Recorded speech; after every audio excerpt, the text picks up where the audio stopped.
Joined now by our guest this evening, who is going to be very hurried in sitting down and getting into her chair, thankfully. But before her, I'm going to introduce my co-host, who is, of course, Mr. Ayuba. Bismillah, Ayuba. Assalamu alaikum wa rahmatullahi wa barakatuh. Wa alaikum assalam wa rahmatullahi wa barakatuh. And good evening, listeners. And a warm welcome to Joe Cox. Thank once you. Again in our studios. Lovely to be here, gentlemen. Very nice to see you both. And you, Joe. Now, it has been a year since, and we're going to get straight onto it, Joe. Before we do, quick reminder, you can listen to us this evening via the World Wide Web at imws.org.uk, or you can watch us in picture, you can find us in picture and sound on our YouTube channel, Radio IMWS. Just hop onto the YouTube channel and you will find us there. And we're in beautiful color today as well. You can send us, of course, the WhatsApps and text messages to 07460809218, or you can give the studio call 01924 505 629. Joe, thank you for joining us. That's fine. Lovely to be here, as We've always. been trying forever. It's almost a year in Parliament, and I think the phones are going crazy. But first, Joe, a year in Parliament. Tell us how it's been. So it's been a busy year. We've we hit the ground running. We've done probably dealt with about 4,000 or 5,000 individual families already across Batley and Spen, helping them with all sorts of problems. So that's been really busy. And then in Parliament, I've got stuck in. So I led a debate this week on education. We've done lots of things on autism and the Dewsbury Hospital. Lots of stuff in the media, so it's been a great year. Really good. What's been the successes, Joe, so far? I think we've put I think I've helped really put Batley and Spen on the map in Parliament. So, and a lot of people, a lot of other MPs and the government even, and certainly the Jeremy Corbyn and the Labour team have said how it's been a breath of fresh air having someone so passionate about her local area, using every opportunity in Parliament to stand up and talk about Batley and Hetman Dwight and Cleckheaton. So that's been really successful, and the ability to stand up in the House of Commons and actually really challenge the government to make sure that its policies reflect what local people are worried about, and everything from Dewsbury Hospital to the academisation of schools, and Palestine, everything that people email me about, I can stand up and have a shout about, but also on a much more personal level. So those 5,000 cases we've dealt with, that's 5,000 individual families. Brilliant. We've helped people get discharged from hospital faster, get better compensation, get new houses,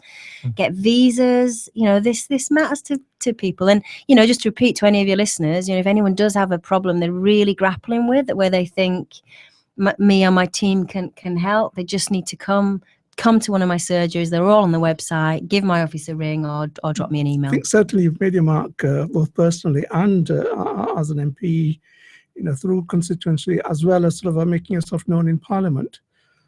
What have been the failures against the successes? Failures. So it's, like with any job, when anyone out there starts a new job, it takes you about 6 months to get to understand, exactly how you're going to do it, to recruit a team, to find an office sometimes, to set up a website.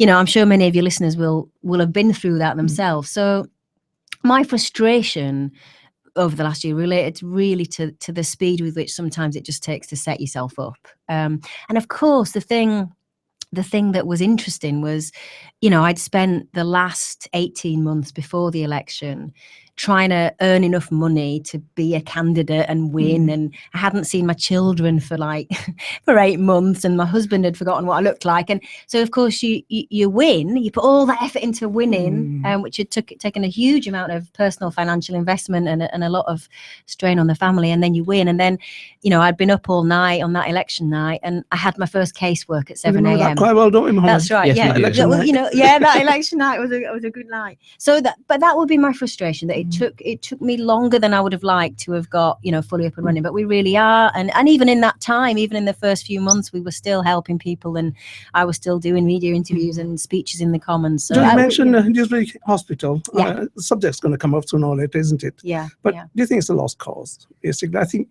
from what I hear and what I gather from the news, it's not improving. If anything, it's going downhill day by day. Yeah, look, so every month since I won this election, I've had meetings with the chief executive of the trust, the hospital, and all the other key health players locally. So has Paula back in Dewsbury, and we've done a lot of that together, actually. So this is a shared issue we're both passionate about.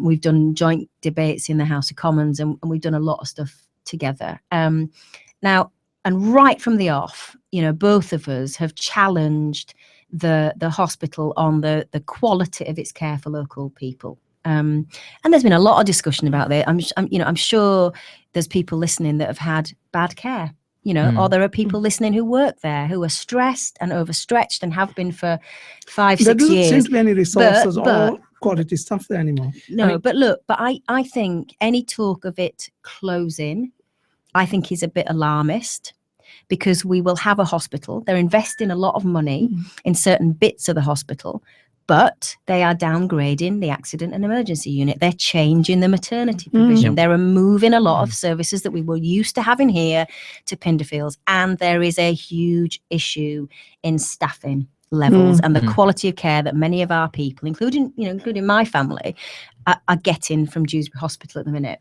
So it's something that every month I challenge the trust on. And next Tuesday, Paula and I have got a meeting with the Minister at the Department of Health to, again, impress on the government that they cannot look the other way whilst the quality of care isn't great. Are we banging our head against the wall here? No, I don't think we are. I think two things. I think I will continue to do what I can to represent individuals in our constituency that have bad care. So anyone who is either worried about a relative or a particular issue, get in touch with me, because I need to know.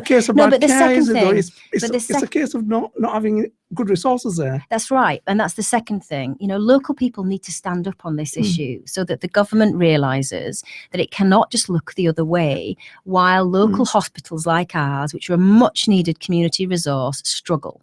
Now, and let's be fair, let's also really celebrate the staff at Dewsbury Hospital. And because I'm sure that many are listening, and I'm sure some of the people listening, some of my constituents have had really good care, really wonderful nurses who've gone the extra distance.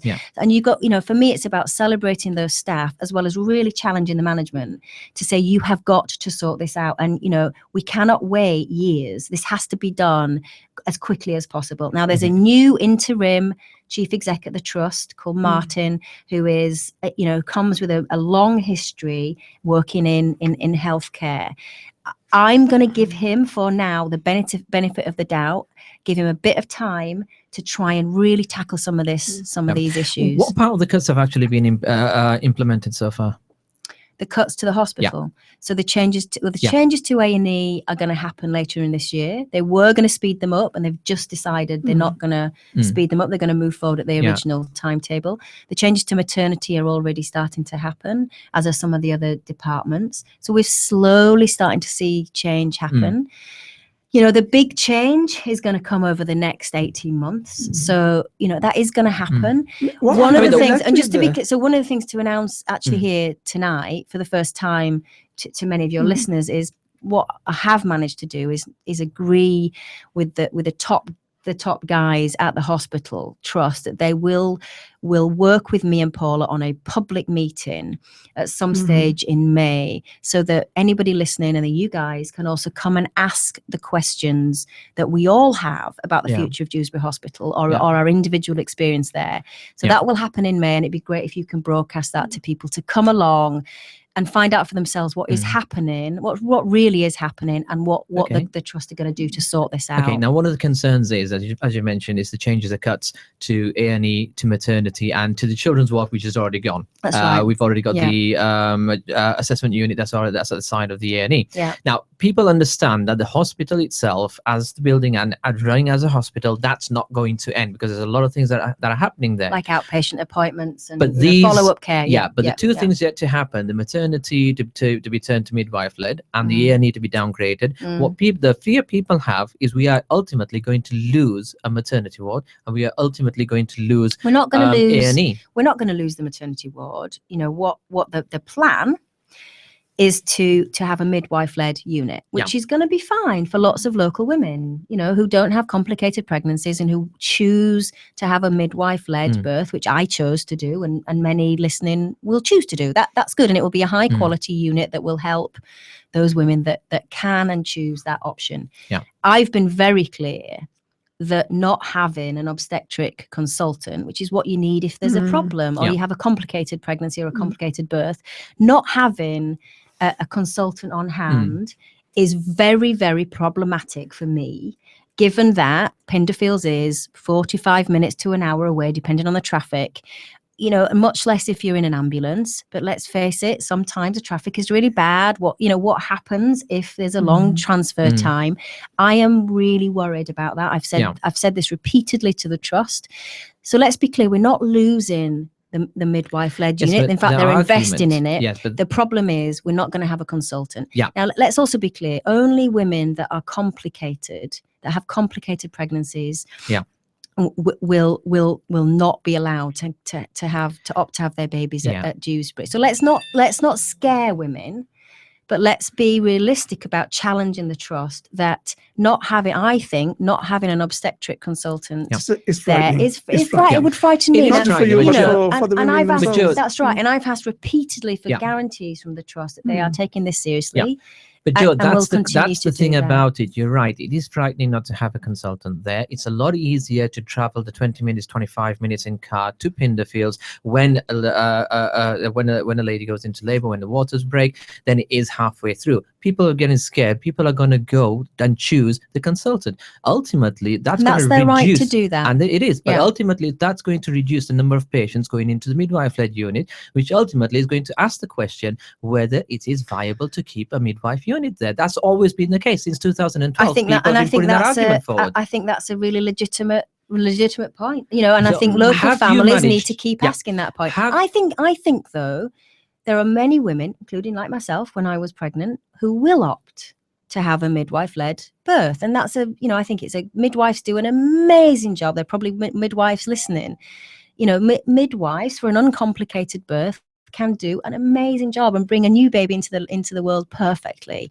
The problem is when there is a complication. Yes. Let's be clear. So we need to reassure women. So what I want to ask is, have you asked or have Mid Yorkshire Trust shared any statistics to say how many deliveries are going from midwife unit to consultants in Dewsbury over the last couple of years? So how many blue lights there have are? they how many shared? emergencies? I appreciate that. Yeah, they have actually. I've asked that question and I've been sent the information. Now, on the top of my head, I can't remember the detail, but I can happily share it. Specific to Dewsbury? I asked what's their assessment of how many women who opt for a midwife-led birth who may have to go in an ambulance from Dewsbury to Pinderfield. I've asked that question and I've got that data. I think I've got that data. I certainly had a paper from them on the assessment that they had made about how many women. Now, let's be clear, it's quite a small number of women, but as we all know, even if it's any woman, it matters. That works. Of course it does. Any woman, any family, any newborn needs to make sure that they get the care that they need at that amazing moment in their life. So I'm asking these questions. Okay. Now, if anyone listening has got specific experience or specific worries, they should get in touch with me, and either I'll answer those questions or I'll certainly put them in touch with the midwife-led unit or the hospital to explain. Because let's reassure women listening, actually the trust is investing millions of pounds in the midwife-led unit. It will be an amazing facility. It doesn't take away from that central issue that I've had for years, that we're losing consultants. I'm still concerned about that. We should all still be vigilant and keep asking the questions. And let's hope that comes up as a big theme at this public meeting I'm hosting in May. Right. Well, the midwife unit is going to be up and running, I believe, in Dewsbury within a few months. I believe. The A&E. What do you find are the worries in the changes or cuts to the A&E? Well, we have got some questions coming as well. Listeners, we will get onto your questions straight after this. I promise you. Great. So look, everybody wants a local functioning, well-staffed A&E. I do. And I'm being told from the hospital staff and the trust that, and this is something, again, we should explore when we have this public meeting for people really interested in, that if you have an accident, you can still walk in to Dewsbury A&E. So you'll still have that right. You can still be able to walk in and you'll get the care you need. If it's super urgent, you may be transferred to Pinderfields. But if you call an ambulance, again, you're very likely, if you're in an ambulance, to be not taken to Dewsbury. You're more likely to be taken to Pinderfields. Right. So we'll still have, a walk-in A&E facility at Dewsbury, but it'll be downgraded from the current fully functioning A&E that we all know and like. Now, I've got, again, huge concerns about that. And I know lots of local families have got huge concerns about that. I've raised this repeatedly with the trust management and I'm really glad that they have now taken this decision not to speed up the reconfiguration, which is what they were trying to do. Because, and again, I've had lots of emails from people who work at the hospital saying the hospital is not, in terms of staffing levels and patient care levels, they're not in a position now to undergo this major change. They're just not. The time is wrong, and actually, should they even be doing this? This is a big change, and we've got a big, large population in Dewsbury and Batley who want a fully functioning A&E. Now, this was all taken. This decision was authorised under the last Conservative government, and would Labour have done anything different? I would have hoped they would have done, actually. And I will continue to raise the case that there are lots of local families really, really worried about if they have an emergency, they want to know that they can go to their local hospital. And if they've got people in their family who they need to visit, they don't have to travel over an hour on 3 buses, 2 buses, or, an hour in a car to go visit their family members. I totally understand how that's a concern. And as I said, I've continued to raise this. Paul and I had a big debate in Parliament 2 weeks ago, which anyone really interested should watch. You can watch it on Parliament TV, where we both raised serious concerns about staffing levels at Dewsbury, particularly in acute care, and people waiting way too long to be seen and cared for. And again, just to reiterate, the staff at the hospital are doing often the best they can. Yeah. They've been working in crisis mode for years. And my heart goes out to them because just frustrated, aren't they? Right, that's absolutely it. And let's be honest, there's a wider problem in the NHS, which results from, I think, a lack of investment that we've seen from the government over the last few years.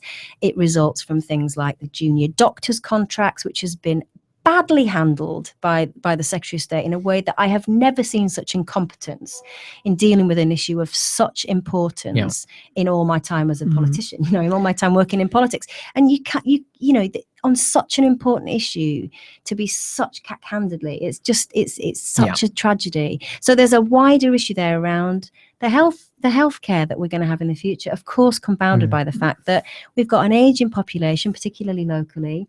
So these issues are not going away, and it's the thing I spend most of my time working on. My team spend a lot of time on individual cases.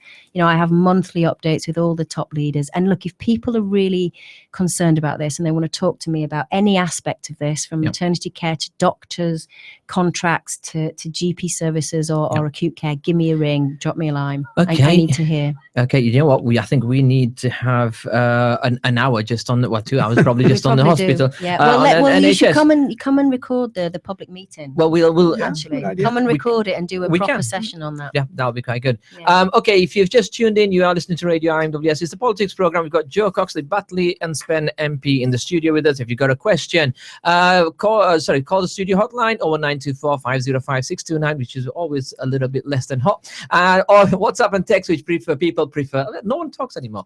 07460809218. We have got some texts and WhatsApps come in. Hi Joe, welcome back to the show. You are co-chair of the all-party parliamentary group Friends of Syria. What is the current mood of Parliament regarding Syria? And what is the APPG doing to influence the government to do a lot more regarding the refugees arriving in Europe? That's a really good question. So in fact, today, I've put out a very strong response to the government, who this morning claimed they were going to take more unaccompanied children, child refugees and welcome them into our country. Actually, what they've done today is just rehash an old announcement that they made 6 months ago, which isn't going to do anything of the sort. And I've pushed the government repeatedly to do far more to help particularly unaccompanied children. These are children often who have relatives already in the UK, and the government's blocking them from coming and joining their families. And these are children who've been through hell, fleeing Syria or actually many other conflicts. And I've been very critical on the government, and on Syria more generally. So pretty much every week since being an MP, I have raised in the House of Commons the need for the UK government to do far more to protect civilians. I have had multiple debates. I've asked the Foreign Secretary hundreds of questions, and right from the off, I don't think they've done anything like enough to help keep children, mums, aunties, grandmas safe in Syria. Just now, in fact, just before coming here, I've just agreed to do a joint letter with other politicians from across Europe, calling all European governments to drop aid into besieged communities in Syria. It's something I've spoken out a lot about in the last 6 months. We know that there are, despite promises that aid was going to start to get into some of these communities that have been completely surrounded by armed forces for months. I'm sure your listeners saw some of the horrific images from Madaya, where families were forced to eat leaves, and children dying in their tens and hundreds, which is just completely unacceptable. So I've been calling for months now, and the government is not listening, that we should be looking at dropping aid into some of these places. We've got the capability to do it. We've got planes in the air overhead. If you can't get in through with a truck on land, then we should be looking at all means possible to get aid into these communities. So it's something I'm working night and day on. And I am not going to stop shouting from the rooftops that the government needs to do far more. And it's a great honor actually to have worked with lots of Syrian refugees themselves, and have spoken to lots of groups inside Syria about what they need, because my big concern has been actually we haven't listened enough to Syrian voices in any of this, and I don't think the government certainly has. And they've been so humbling to work with people who risk their lives on the ground in Syria every day trying to save people after there's been a bomb attack, or risk their lives trying to get aid across conflict lines. And as an aid worker for 10 years, I know how hard this is and how heartbreaking it is to watch what's happening. And it's something I'm just going to keep fighting for until we get some change. Okay, now then, carry on with Syria. Regarding the vote in Parliament last December where the UK troops should bomb Daesh in Syria, we know you abstained. Could you please elaborate on your decision, as it seems like the view of the vast majority of your constituents would have been against any bombing?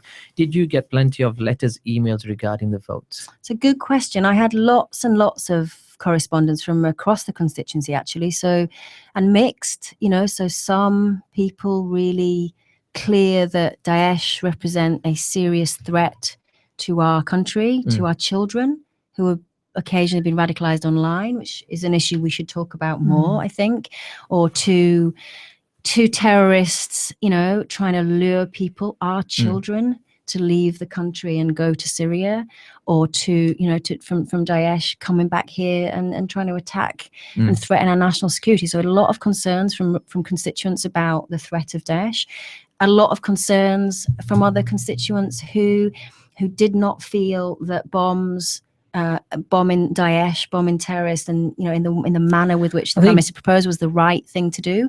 I think to be fair, just to stop you on there, I don't think the letters and the objections or the concerns people had were about bombing Daesh. I think the concerns were about the innocent lives that would be lost through it. I know what it was, but I think people's concerns on the bombing were more to do. I don't think people were concerned about killing terrorists. I think people were concerned about the innocent life that would be lost. That's right. But there were some who didn't think we should do it. There were some who just don't believe that's an option that UK government should do. You're right. And most of the email, and I was going to go on to say, right, okay. Most of the correspondence I had, whether they supported airstrikes against Daesh or didn't support airstrikes against Daesh, were concerned about the impact on civilians. Pretty much as was I. So So to answer the last bit of that question, I really had a mixed bag of opinion. I took the responsibility of that debate really seriously. I spent weeks talking to Syrians, talking to Syrian campaigning organizations, talking to, on the ground, people who really have been fighting this civil war since it began in 2011. Spent a lot of time talking to humanitarian organizations who were operating on the ground, and spent a lot of time talking to security experts around the threat that Daesh really does pose to our children and to our national security. And I, first and foremost, came at this from how best do I think the UK government can contribute to protecting civilians in Syria? And I didn't think that the Prime Minister presented anything like a coherent plan to protect civilian lives in Syria, because, of course, 90% of civilian casualties in Syria are nothing to do with Daesh. They're about what the Syrian government, what President Assad is doing. He is the one who's been dropping barrel bombs on schools and hospitals.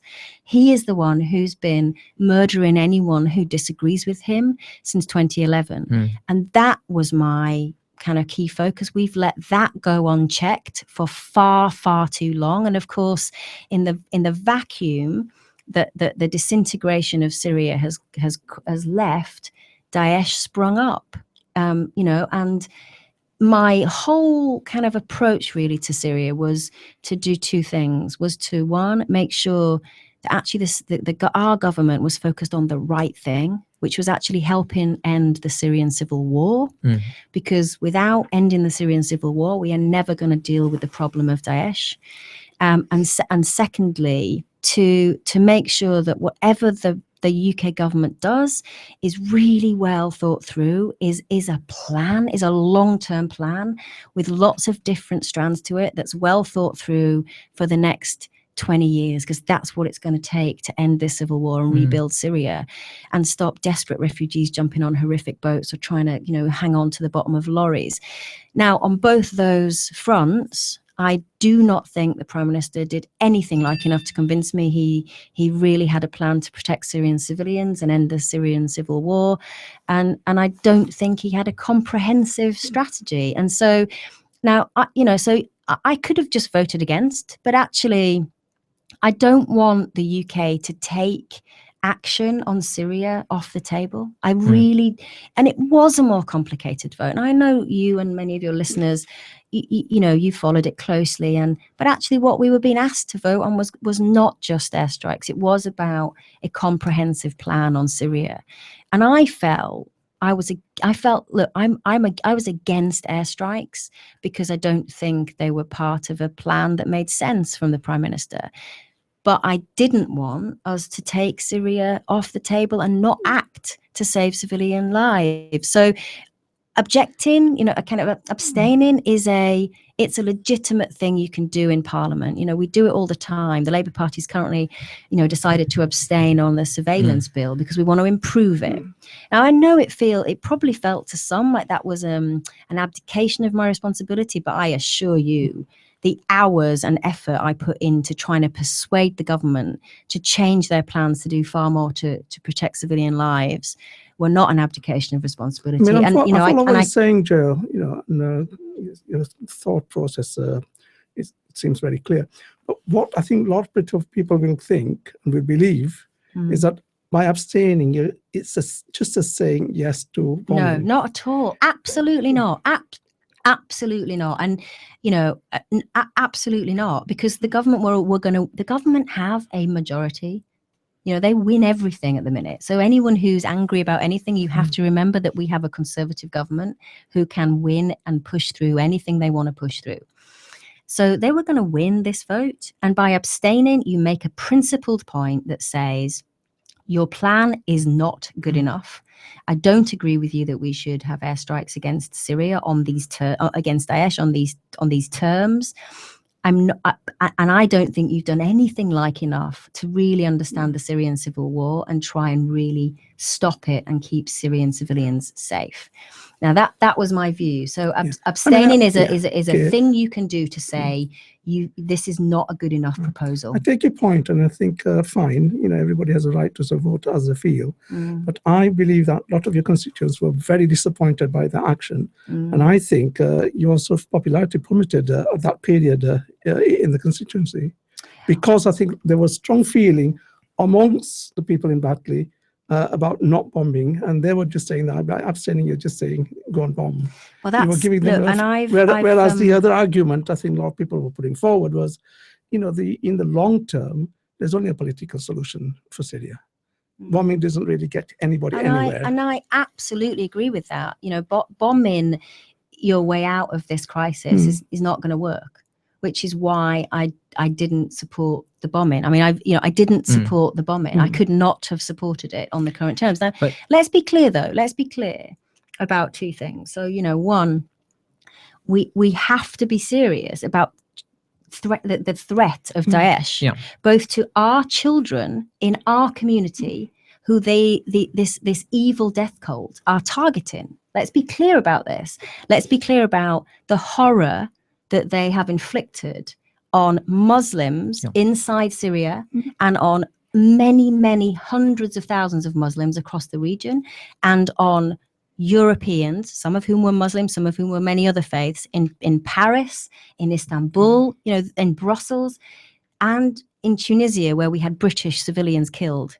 Now, this is a threat that we, the Muslim community and people of all faith and none, have to take seriously. And I do not think we can abdicate that serious threat. And the second thing is, when you're talking about a conflict as complicated as Syria, a civil war that's been raging from 2011, that's got many, many different dimensions to it, I think the onus on parliamentarians, and I took this incredibly responsibly, is to look at the big picture and think in great detail about the specifics of the conflict in Syria.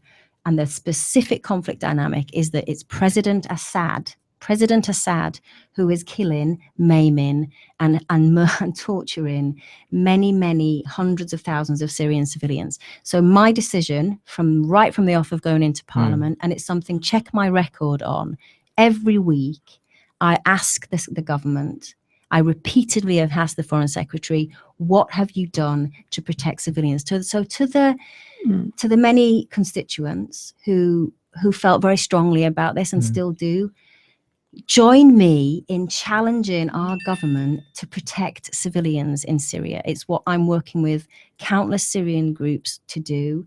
And I've been praised by many MPs across the House for being a lone voice on this issue. And you know what? Agree with we can't look away. This was not as simple as, do you want to bomb Syrians or not? And it wasn't about bombing Syrians. The concern was about loss of innocent life. But this was going back to my first point. This was about, how do we challenge an evil death cult that is corrupting the good name of Islam and threatening our children and our civilians? Yeah, both, including Assad as well. How do we deal with that? So I've argued for many months that, and years really, that we cannot, the international community cannot let President Assad use chemical weapons, cluster bombs, which are horrific, barrel bombs, which are tiny, which are barrels filled with horrific nails that when they land, they maim and, kill doctors and children in schoolyards. We can't let him get away with those that indiscriminate targeting of civilians, which is both a war crime and horrific morally. I think the international community for years has let him get away with it, and as we looked the other way, the Russian government got involved and backed up the Syrian regime, gave them money, gave them arms, helped them bomb civilian communities. And we, I think, in turning the other way, let that happen, which has meant, tens of thousands of deaths, hundreds of thousands of refugees. So what should we have done? I think, and this is one of the things I worked on for 10 years as an aid worker, you have to get in there early when there are such horrific human rights abuses happening, and stand up to dictators like Assad to say, you cannot get away with this. The world is watching. We had a big debate yesterday in the House of Commons about whether what Daesh are doing and some of Daesh's allies are doing is genocide.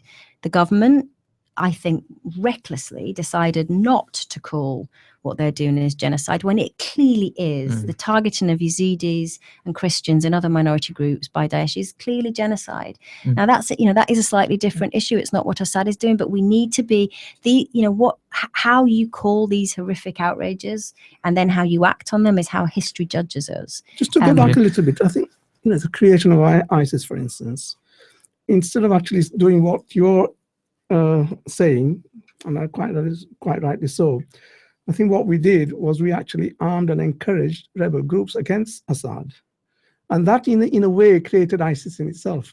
I mean, where did ISIS get all the arms from? Where did they get the manpower from? They were actually encouraged by the West. No, I think you're completely in the wrong. first place. No, you're completely there were wrong. rebel groups. Actually, what happened is, so President Assad, when he started to face civilian armed opposition, he released many armed prisoners from the Syrian jails, who then went off to join ISIS and form Daesh. And the West Lots of the hasn't rebel groups were encouraged encouraged, not necessarily ISIS, but a lot of the rebel groups were encouraged because they were taking up arms against Assad, and that was seen as a plus for the West. Instead of doing what you were advocating. That's so. I mean, the rebels were being supplied by arms by the West because they were as Assad was as it was said, Iran and Russia at the time. So the question is, yes, at that time they were not Daesh, but some of those rebels then ended up becoming Daesh. But let's be clear. So Syria is awash with weapons. So you have weapons coming in through Iran, through Russia, through Saudi Arabia. You have money and weapons flowing through what is a proxy war in Syria, with many regional players playing a part, and the international community as well. And that which is an outrage in terms of the Syrian people. And let's go back to basics. So this started in 2011. For those of you who know a lot about Syria, with a bunch of students standing up, young kids standing up and saying, "We want more rights."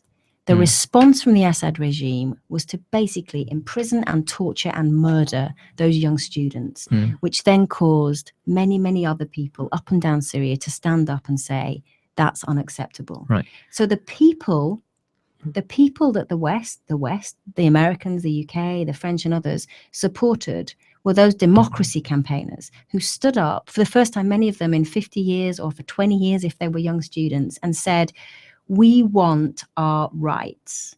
And the response from the Assad regime was to crush them. Now, you've got to choose what side of history you're on in some of this stuff. Now, I'm not the kind of person that thinks that other countries should meddle in the doings of individual countries. I think that's absolutely the legitimate right of governments and peoples to determine how they want to organize their affairs and what they do. But if governments purposefully kill and maim and use chemical weapons against their own people, I think the international community has a responsibility to say that is unacceptable, and if necessary, to stop that happening.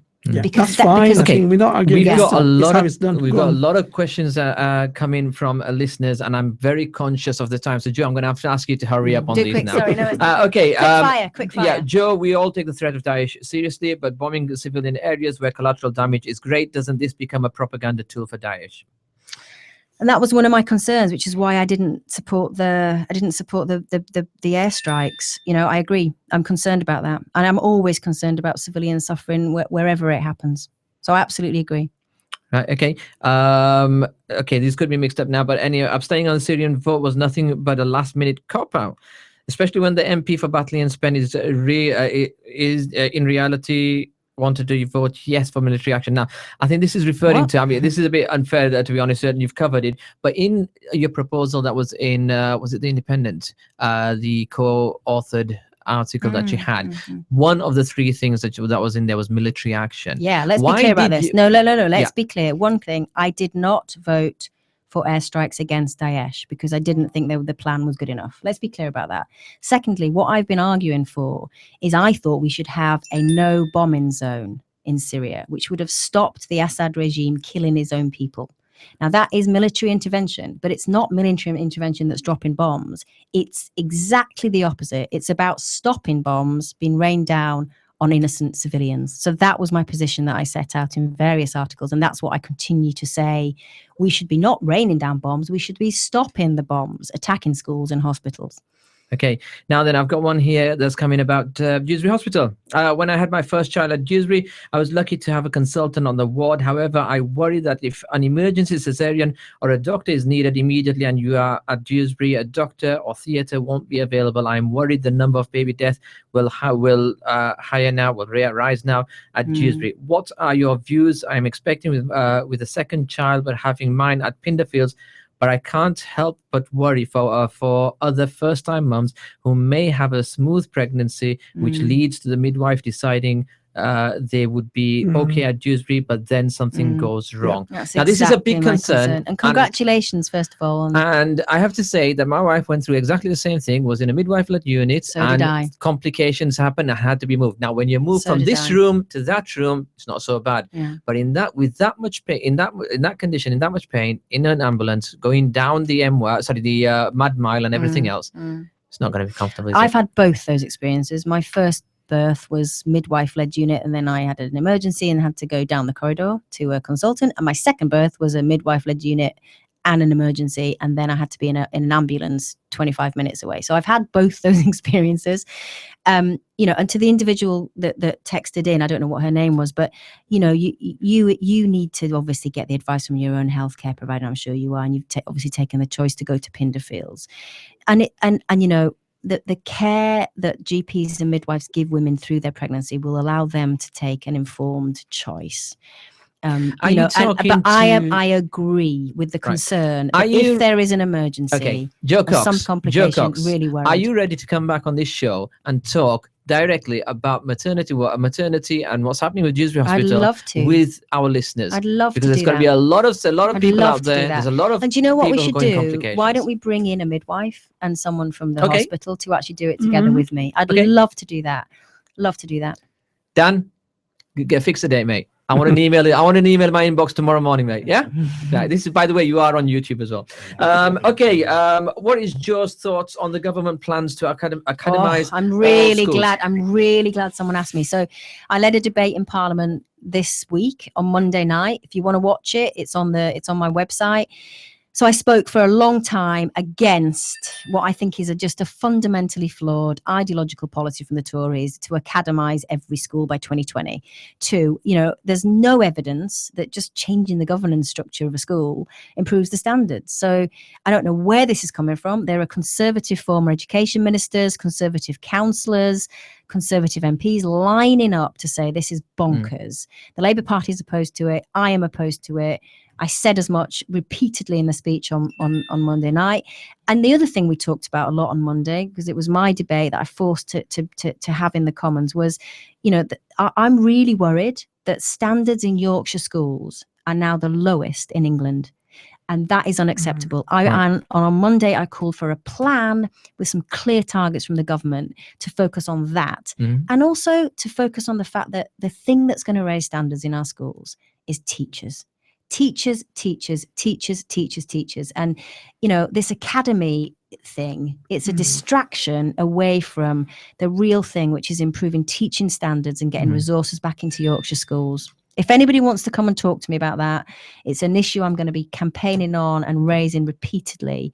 And I had a meeting with lots and lots of local head teachers last Friday to get their views. Okay. And there was pretty much unanimous disagreement with the Tory policy. Within Batley and Spen, how many academies are there?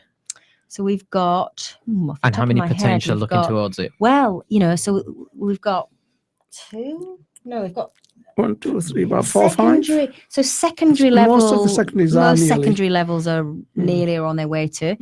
Primaries, not many, but some are choosing to go down It's that one of- way. So one there's invested, isn't it would be a serious, huge change. Yeah. The other bit, I mean, you know, if you want to get into the details of this, who's going to pay for this? Mm. The legal costs in transferring to become an academy are huge. I'd rather that money was spent on teachers and school resources rather than academisation and lawyers' fees. You know, the big thing that came up from talking to teachers and head teachers recently was, you know, there are already partnerships. Schools already work together, you know, and they work together on the basis of geography, and they work together on the basis of, you know, where it works together. Joe, you heard David have- Cameron talk about it yesterday. We have got a call About, I that thought he was you know, incredibly weak. What can we do to stop this happening? Well, I think the government could U-turn on this. I think if enough teachers and enough people stand up and say this is a bonkers idea, I think we might see another Tory Okay, U-turn. we have got a caller on the line. Wow. Good evening, caller. You're live on Radio IMWS. Would you like to tell us your name? Yeah, I will. You probably know who I am. Hassan Badat. Okay. Good evening to you all. Hey, Especially Hassan. Joe, it's good to hear you again. Good to hear you, Hassan. Okay. I just wanted, well, I could talk about so many things. There's a reply I'm waiting back on you from, but I'm sure we can talk about that, you know, after today or whatever.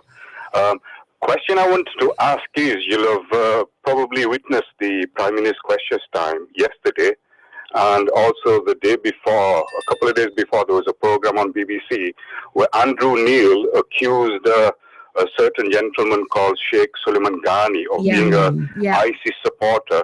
So the question is, how do you feel about parliamentary privilege being abused by even the Prime Minister to defame people? Because, you know, I don't know how much you know about legal system, but it's basically is trying to get away with murder using parliamentary rights to accuse a very sturdy gentleman within the community who has on his website big leaflets saying how he actively talks against terrorism and against ISIS.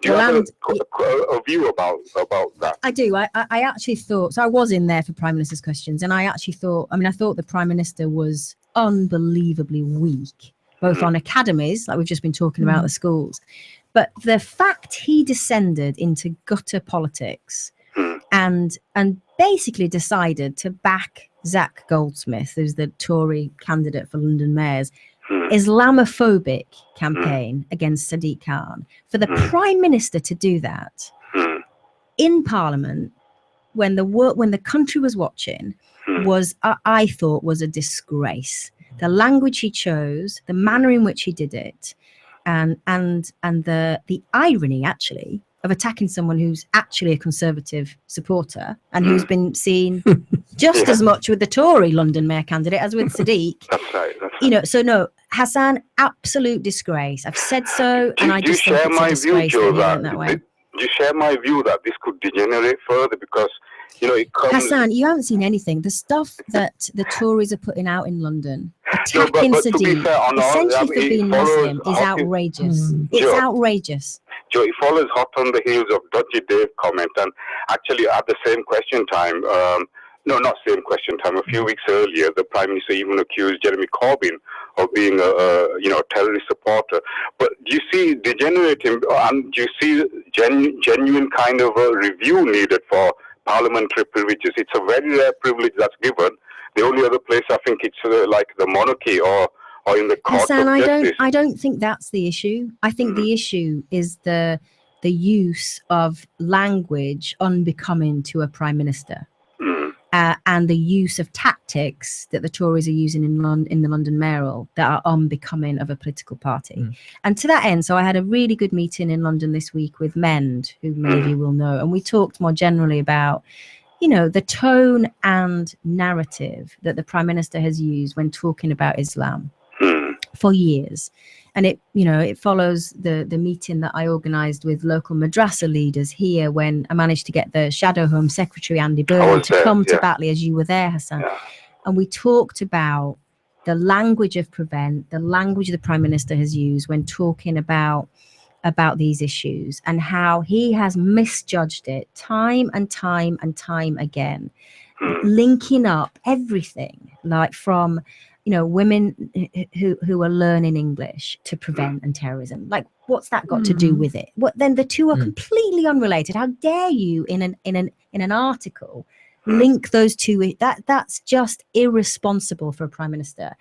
The language of prevent linked to madrasas, again, completely irresponsible to link those two in that way. So I'm less concerned about parliamentary privilege, to be honest, Hassan, although I'm sure there's some issues there. I am more concerned about the tactics, the language, the insensitivity and the tone of our prime minister. The prime minister, so will you get together and do something about it, I've colleagues? already doing lots of things about it, Hassan. So, you know, one of the things I'm about to do is I've asked for a debate in Parliament on hate crime.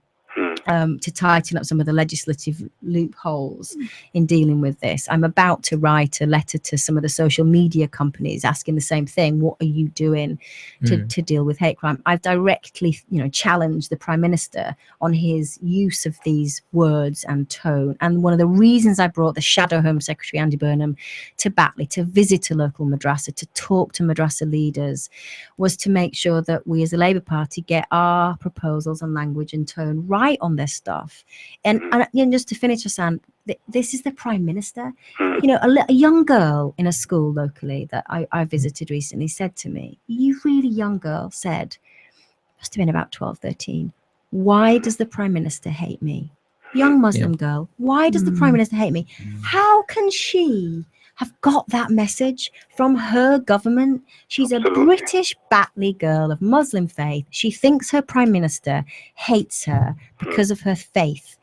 Now, there's something fundamentally wrong with how the Prime Minister's handling these issues.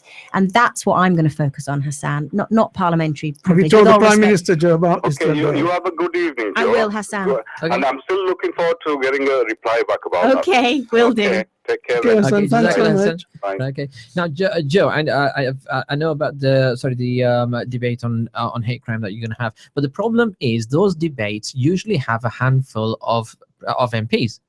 A lot of these debates have a handful of MPs. Some of them don't. Some of them don't. How can you raise the profile? I mean, what does David Cameron need to say before the vast majority of MPs realize that what he's saying is actually hate speech?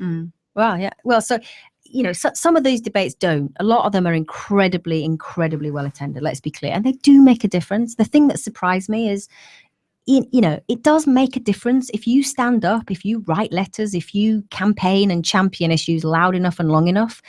People do sometimes get so worn down, or they listen. And if enough of you do it, they do listen. So let's never give up. Let's never give up.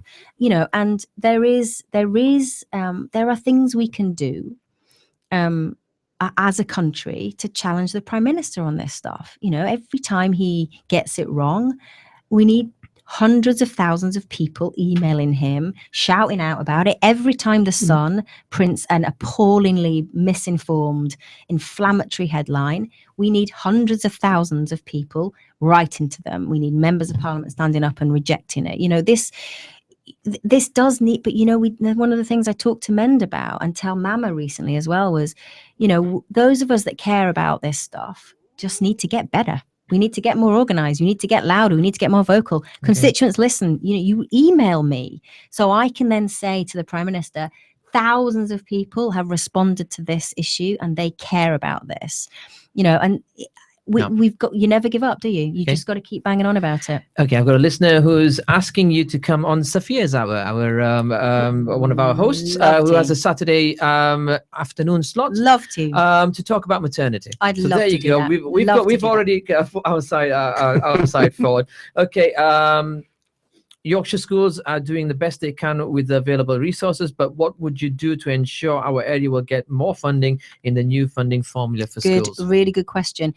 I mean, I actually think so this is for those of you who don't know much about this, there's a big consultation now about how the government's going to change the money that schools get, big funding formula review, and we don't know the details of that. I mean, part of what I'm doing is lobbying the government to make sure that Yorkshire schools get a fairer deal. I mean, so, some of the stuff that came out from local head teachers last week was that, as a result of the changes to the deprivation index, some schools locally have lost £300,000 a year, a direct hit on schools in areas like ours. You know, so, and we know the disparities in what London schools get versus the rest of the country. And a lot of the stuff I talked about on Monday in the House of Commons was about this, the fact that over the last 30 years, London is powering ahead in terms of the academic attainment of London kids. And it should not matter where you are born. A child born in Batley should have just as much chance as going on and succeeding as a child born in Bermondsey. But currently, they just don't.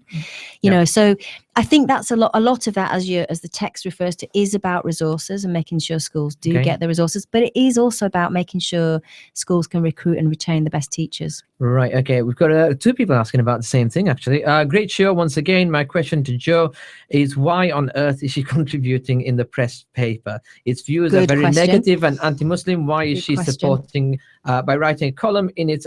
I'm appalled is the final one. And there's another one that's very similar to that.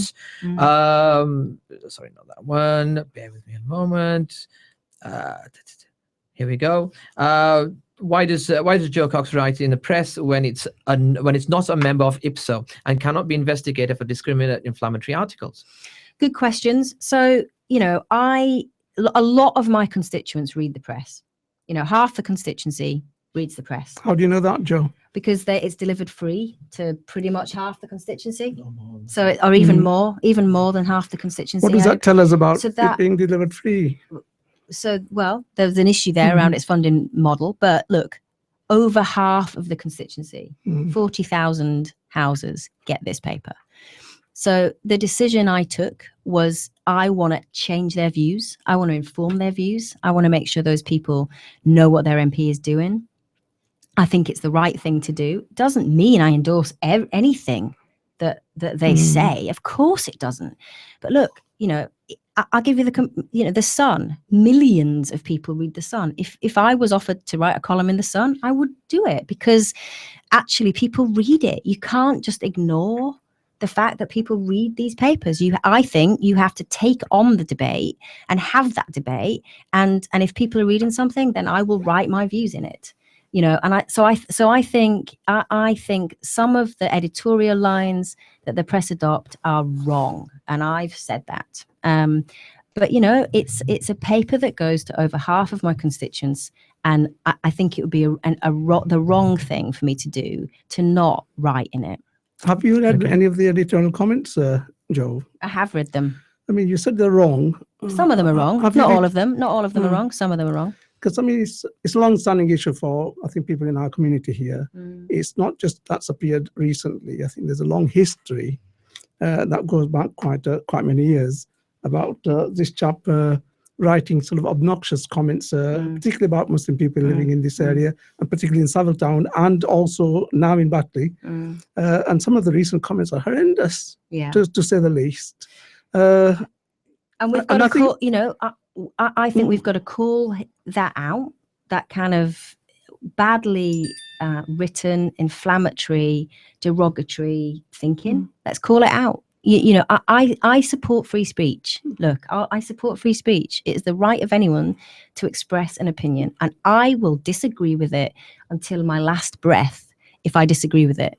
You know, and we've got to challenge that kind of sloppy thinking and analysis. Because the feeling is that by commenting or writing in it or advertising in it, people are giving that sort of comments legitimacy. Hang on a minute. But there's a difference between advertising.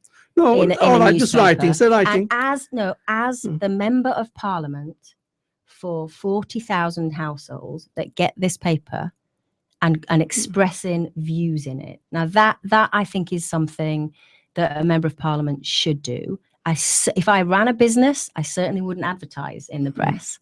I think that's a different thing. But I think as the member of Parliament for many thousands of people who get this newspaper, I think it's the right thing for me to write in it and express views in it. Would it not be some better? Some of those views will be in direct contrast to the editorial line of the newspaper. And that's absolutely what I will continue to do. Okay, a couple of messages I want to read out before one final question. Jo, thank you for all the good work you are doing raising the plight of the Syrians who are persecuted by both Assad and IS. Who is the gentleman sitting in the background of the studio? Sorry, being nosy. That is Mr. Dan Howard. A wonderful gentleman at times. No, he's a good lad. He's a good lad. He's a good man. He's the brains of the operation. He's the brains of the. You know what? I've got so many questions here, Joe. But I know. Well, do you want to do 5 more minutes quick fire? 5 more minutes. And then I've got to go. I've got to get back to the family. Okay, the editor of the press clearly Islamophobic, so surely by writing in the publication is endorsing his views? Not at all. Not at all. Come and talk to me about that, because of course I'm not endorsing his views. Okay. Let me just find another one. You know what? Everyone's waking up now, you see. Absolutely love Joe, wondering what she thinks of the Prime Minister's recent comments targeting elderly Muslim women in Muslim areas who struggle with English when he's ultimately cut funding, and what we can do to help integration without making people feel targeted and isolated. I know you've covered this already. Just very quickly for the listener, maybe they've just tuned in. Yeah, well, look, this government, the irony of it all is that they cut English funding, English language training, for a few years ago, and now they're saying that there's a problem, so what they've framed this whole thing completely wrong. Instead of linking, this ability to speak English to some sort of extremism, they should have not cut English language training 4 years ago and have dealt with this in a far more sensitive way. And I'll continue to challenge him on that. I think he's been completely cack-handed about it. Okay, regarding the up-and-coming EU referendum, are both in and out groups guilty of fear-mongering?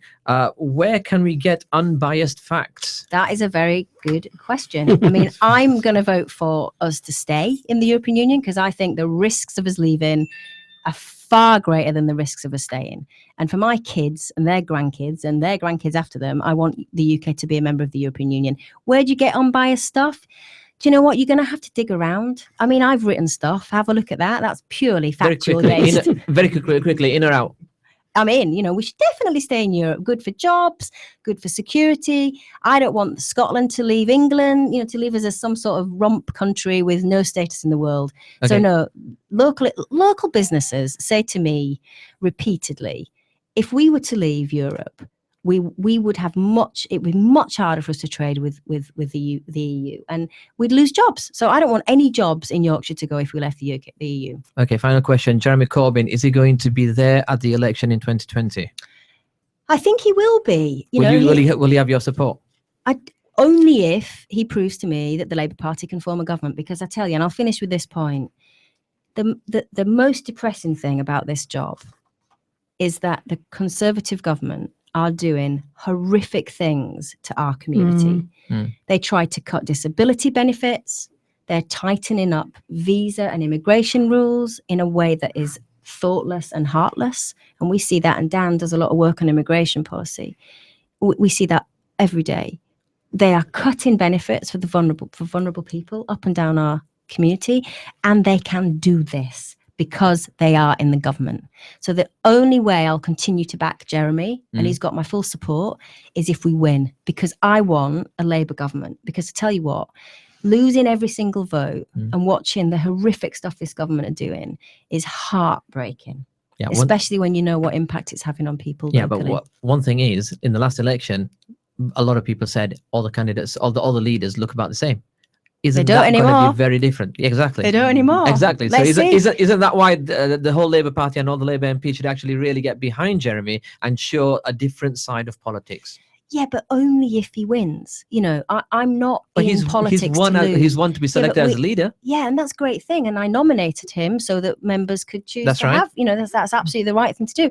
But you didn't vote for him. No, I didn't vote for him because, look, at the end of the day, I want to see a Labour government.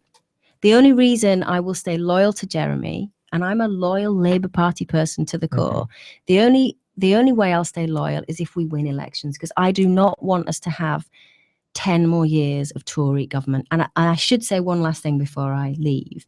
The other thing that all listeners should do is get out and vote on the 5th of May, because we've got Shabir Pandor, wonderful local councillor Shabir Pandor, up for re-election. Let's get him back in. And we've got the wonderful Fazila Fadia, who's standing, who's going to be a really dynamic, interesting new councillor. And we have requested Fazila to come in. We're looking at the Batley East Ward. We've requested all the candidates to come into the studio. We're waiting for a reply from Fazila.